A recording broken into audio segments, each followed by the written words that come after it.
Recipe టేబుల్‌కు స్వాగతం. ఈరోజు బోటీ కూర ఎలా తయారు చేసుకోవాలో చూద్దాం. బోటీ కూరకు కావలసిన పదార్థాలు: బోటీ 1 కేజీ ఇలా శుభ్రపరుచుకుని ఒక పక్కన పెట్టుకోవాలి.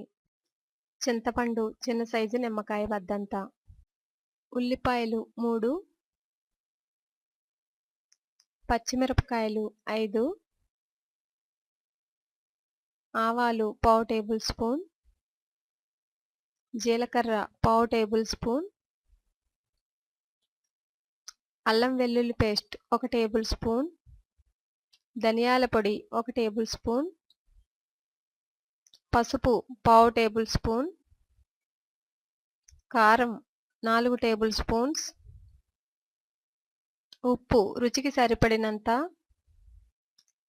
Oil 4 table spoons. ఇప్పుడు బోటీ కూర ఎలా తయారు చేసుకోవాలో చూద్దాం. ముందుగా క్లీన్ చేసుకున్న బోటీని ఒక కుక్కర్లో వేసుకొని తగినంత ఉప్పు వేసుకొని ఒకసారి బాగా కలుపుకుని, అంటే చేతితో బాగా కలుపుకుని, ఒక 2 లేదా 3 గ్లాసుల వాటర్ వేసుకుని కుక్కర్ను మూత పెట్టి 3 విజిల్స్ వచ్చే వరకు ఉడికించుకోవాలి.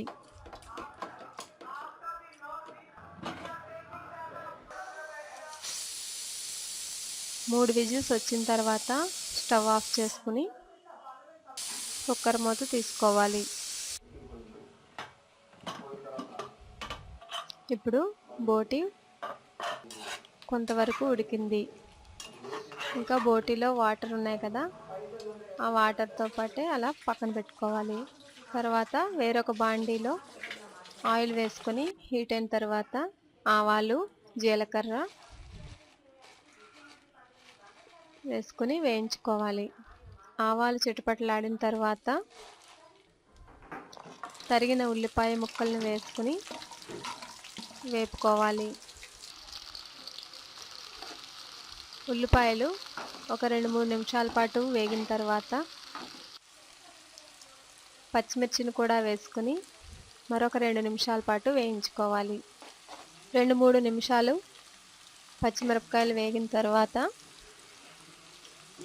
కరివేపాకుని వేసుకొని వేపుకోవాలి. తర్వాత అల్లం వెల్లుల్లి పేస్ట్ వేసి అల్లం వెల్లుల్లి ముద్ద పచ్చివాసన పోయే వరకు, అంటే వేగుతున్నప్పుడు మంచి సువాసన వచ్చే వరకు వేపుకోవాలి.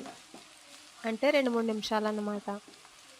ఇలా వేగిన తర్వాత పావు లేదా అర టేబుల్ స్పూన్ పసుపుని వేసుకుని ఒకసారి బాగా కలుపుకోవాలి.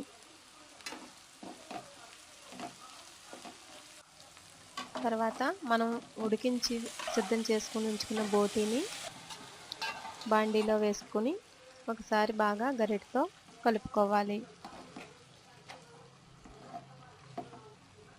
తగినంత కారం వేసుకుని, అంటే కారం ఎక్కువగానే పడుతుంది, కేజీ బోటీ కాబట్టి ఒక 4 లేదా 5 టేబుల్ స్పూన్ వరకు వేసుకోవచ్చు. గరిటెతో బాగా వేపుకున్న తర్వాత కొంచెం చింతపండు గుజ్జును కూడా వేసుకుని మూత పెట్టి కూర దగ్గరకు అయ్యే వరకు ఉడికించాలి. మూత తీసి ఒకసారి గరిటెతో బాగా కలుపుకోవాలి. ఆల్రెడీ ఇందాక కుక్కర్లో ఉన్న వాటర్ను కూడా ఈ కూరలో వేసుకోవాలి. ఇప్పుడు మళ్ళీ మూత పెట్టి ఒక 2-3 నిమిషాల తర్వాత మూత తీస్తే కూర దగ్గరికి అయింది. ధనియాల పొడిని జల్లుకొని కూరను ఒకసారి కలుపుకొని స్టవ్ ఆఫ్ చేసుకోవాలి.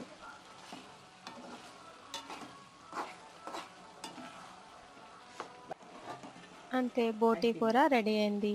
వేడివేడి అన్నంతో బోటీ కూర చాలా టేస్టీగా ఉంటుంది. మీరు కూడా ట్రై చేయండి. మరిన్ని రుచుల కోసం రెసిపీ టేబుల్ను సబ్స్క్రైబ్ కాగలరు.